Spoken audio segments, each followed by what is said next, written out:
Welcome to our YouTube channel Vision 2024. Friends, మీరు కనుక మన ఛానల్ ఇంకా సబ్స్క్రైబ్ చేయనట్లయితే దయచేసి వెంటనే సబ్స్క్రైబ్ చేయండి.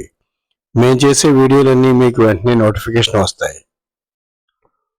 మెగా ప్రిన్స్ వరుణ్ తేజ్ నటించిన ఆపరేషన్ వ్యాలంటైన్ సినిమా ట్రైలర్ ఈరోజు రిలీజ్ అయింది. Mega power star Ram Charan చేతుల మీదుగా Telugu trailer, super star Salman Khan చేతుల మీదుగా హిందీ ట్రైలర్ రిలీజ్ అయ్యాయి. ట్రైలర్కి అన్ని వైపుల నుంచి మంచి రెస్పాన్స్ వస్తుంది. వరుణ్ తేజ్ గత చిత్రాలు 2 డిజాస్టర్ అయిన నేపథ్యంలో ఈ చిత్రం మీద ఇప్పటివరకు పెద్దగా బజ్ లేదు. మేకర్స్ కూడా తగిన విధంగా ప్రమోషన్స్ చేయలేదు.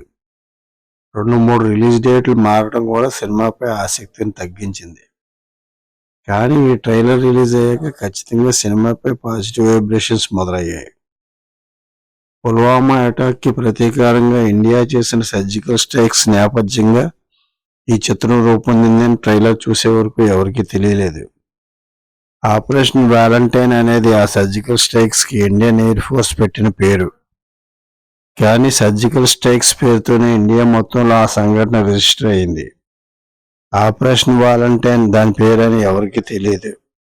వ్యాలంటైన్ అనగానే ఫిబ్రవరి 14 లవర్స్ డేనే అందరికీ స్ఫురణకు వస్తుంది. ఆ నేపథ్యంలో జరిగిన వార్ బేస్డ్ స్టోరీ అని అపోహపడే అవకాశం ఉంది. తాము ఏ జోనర్ సినిమా తీసామో ప్రేక్షకుల మైండ్లో రిజిస్టర్ అయ్యేలా చెప్పాల్సిన బాధ్యత మేకర్స్ పై ఉంది. పాన్ ఇండియా రేంజ్లో సినిమా తీసిన మేకర్స్ తమ సినిమా జోనర్ ఏంటి అనేది తీసిన నేపథ్యం ఆడియన్స్లోకి తీసుకెళ్లడంలో ఫెయిల్ అయ్యారు. హీరో వరుణ్ తేజ్ ఎనర్జెటిక్ గా నటించాడు. ఎయిర్ ఫోర్స్ అటాక్ ని హాలీవుడ్ స్థాయిలో చిత్రీకరించారు. మార్చి 1న ఈ చిత్రాన్ని రిలీజ్ చేస్తున్నారు.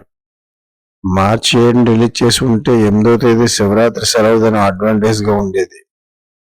మానుషి చిల్లర్ హీరోయిన్ గా నటించిన ఈ చిత్రాన్ని సందీప్ ముద్దా, సోనీ పిక్చర్స్ సంయుక్తంగా నిర్మించారు.